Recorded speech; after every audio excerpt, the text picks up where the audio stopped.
Non-profit groups are planning to approach the state capture inquiry to find out who the spies were that infiltrated their organizations. These organizations include Greenpeace Africa, the Right to Know campaign, Amabungani, and the Abahlali Basemjondolo Shack Dwellers movement.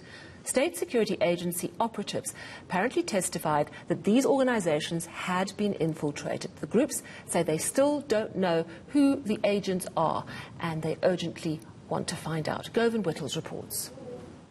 Greenpeace and other NPOs immediately wanted to find out how they'd been infiltrated by the state security agency after hearing testimony at the state capture inquiry.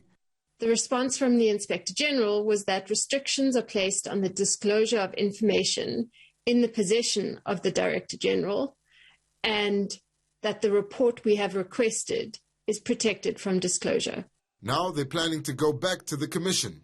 We're also asking for the, for that report to be unredacted, so that we can get an extent of the operations and how all these things were put in place to enable state security agency to actually be able to infiltrate civil society organizations. One of the groups says having spies among them has had deadly consequences.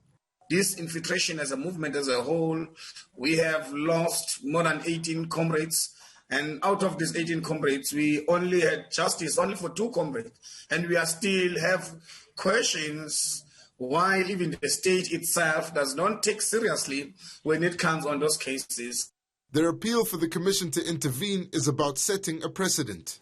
This initiative is very important to trying to put on the agenda and push back against the kind of secrecy culture that exists and is still very, very strong within the state.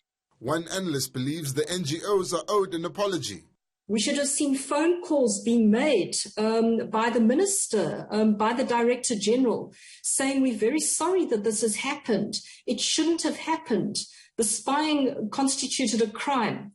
No date has been set for the NGOs to appear at the inquiry, while the SSA says its Director General is investigating the complaints. Govan Whittles, Johannesburg.